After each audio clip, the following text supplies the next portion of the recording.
So I'll just launch into the first question if you're Okay. happy to get started. Yeah. So stress is known to have a significant impact on hormone regulation. Can you explain the specific hormones in women that are most affected by stress, and how can chronic stress lead to hormonal imbalances? Awesome, Henry. So where I would love to start is just let's explain the whole stress response. I think it's really good to do a good recap because many are actually unaware of what's actually happening in your body in times of stress, and it will all actually make sense when I link it to hormones. So I always say it always starts with a thought, which is quite scary, that we've got this power and create all these chemical reactions in the body.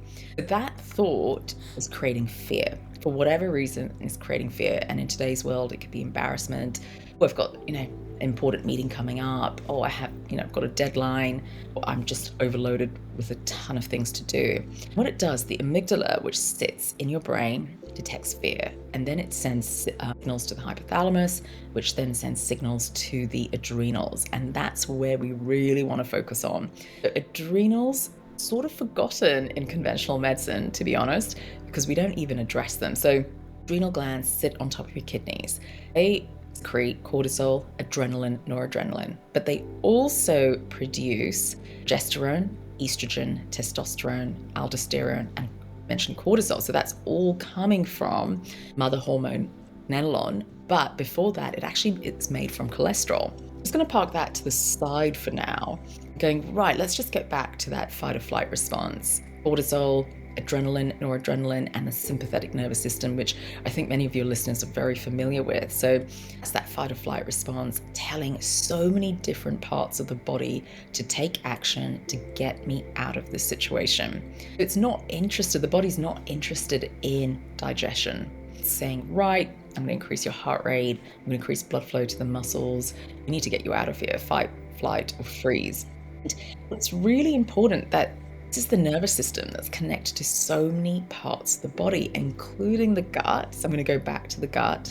And during times of stress, you will get a lot of gut symptoms where the gut is just not functioning, right from not enough stomach acid to not enough digestive enzymes, movement of the gut. You get these symptoms like irritable bowel symptoms of going from constipation to diarrhea.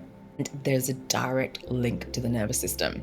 So I often say to patients, I think I'm sidetracking a bit, I often say to patients, just imagine how you're eating in today's world, right? So we're eating on the run, really quickly, stressed. I think if we just put ourselves in so many shoes of people working in hospitals, teaching, legal, there's hardly any time to actually sit, take some deep breaths, eat in peace. What's that doing to our gut? We're not digesting foods, it leads to all these symptoms. So that's to the side and just shows how impactful this stress response is. So yes, we deal with big stresses in life. Everyone remembers those big stresses, but what we don't remember is those really tiny stresses that build up. That makes me want to take back to the circadian rhythm, which is that sleep-wake cycle. So our body is designed to have this peak of cortisol, that stress hormone, at about 9 in the morning. It takes the entire day to get ready for bed.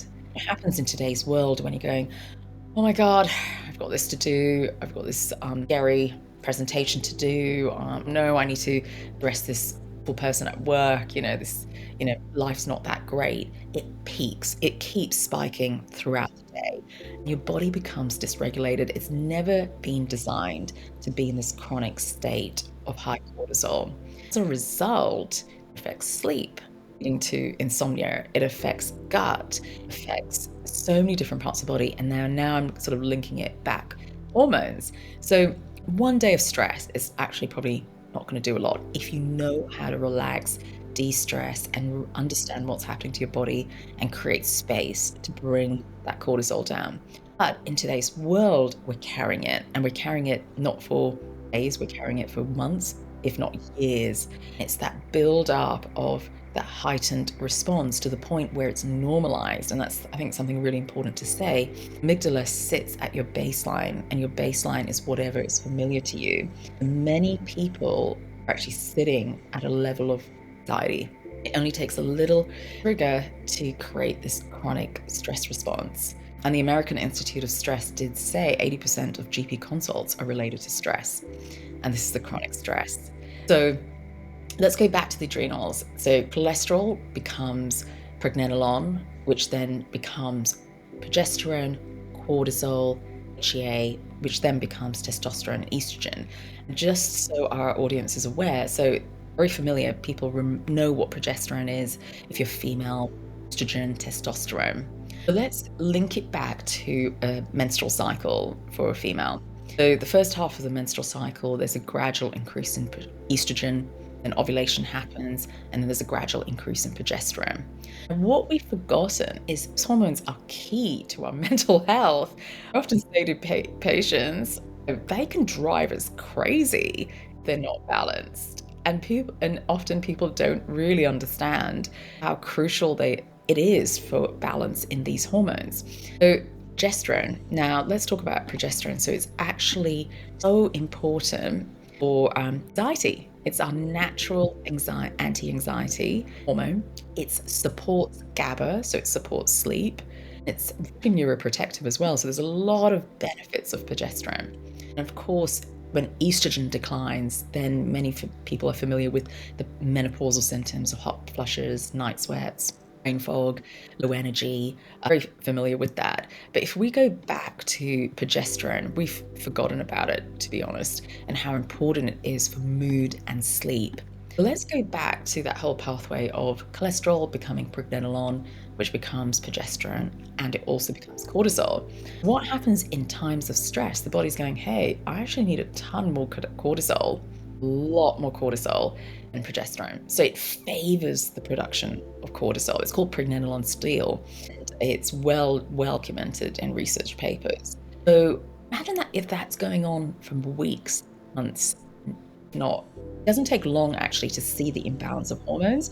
So I see a lot of women who go, oh, my periods were fine, and then I'm having really irregular periods, and I'm having a lot of PMS, premenstrual symptoms. So that's the breast tenderness, the fluid retention, the fatigue, the mood swings, loss of sleep, the irritability, the tearfulness. Suddenly I'm getting this, then suddenly I'm getting acne, my periods are suddenly heavy. We link it back to what's been going on in the last 3 to 4 months.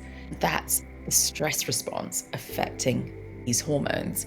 And that's where we go back to how do we support the stress response in order to create balance. And we do, we use nutrition, lifestyle, all sorts of holistic practices to get that back into balance. So, if we could create sort of like a bit of almost like a fake case study for you, and let's just say that maybe a woman in her mid-30s is in like a pretty intense job. She has some work stress, some stress at home, and after a few months of kind of unresolved stress and anxiety, she's started to have some irregularities with her cycle and some physiological consequences from that and psychological consequences. If you saw them at Mint Clinic in Melbourne, what would be the first layer of care and sort of like the foundation for helping someone rebuild their physiological health, particularly from a hormone perspective? Absolutely. So when they do come in, we've got quite an extensive intake form. So we look at mental status, food history, look at all the symptoms. But always I say to patients, I've always got my GP hat on. We've always got to go, okay, what do we need to rule out? One, right? So we need to do a pelvic ultrasound. Do we need to check for polyps? Do you be up to date with cervical screening? We need to check for ovarian cysts. We need to have a think about, endometriosis. We've got to go through all the steps. And then, of course, anyone with irregular heavy bleeding, they're a risk of iron deficiency. So we've got to use that basic GP knowledge for sure. That's like number one. But then in our detailed history, we go, okay, so what else is going on? What are the stresses? Have you not been sleeping? And it could be some simple lifestyle habits that have shifted from their norm. For example, I've just had some late nights, shifted in sleep, or I've had a bit of stress, maybe have been drinking a bit more alcohol, my diet's changed, I've increased sugar in my diet, and we go back to basics. Often you can achieve a lot from just basic lifestyle shifts. We do a reset on that, and then we can go deeper if we need to. Previously, you've mentioned the importance of how critical diet is in terms of mental health recovery and maybe recovery from stress and burnout. Would you consider it still the most important factor in this sort of type of presentation, or would you think other things are having more gravity, having more effect? It's really hard to sort of label as the priority, but I would put it on par with, mental health and diet. Put it on par.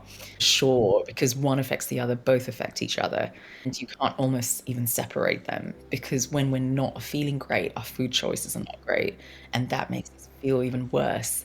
So the number one thing that we really got to look at is sugar, our sugar intake. What is that doing? And remember, when we're stressed, what do we go for?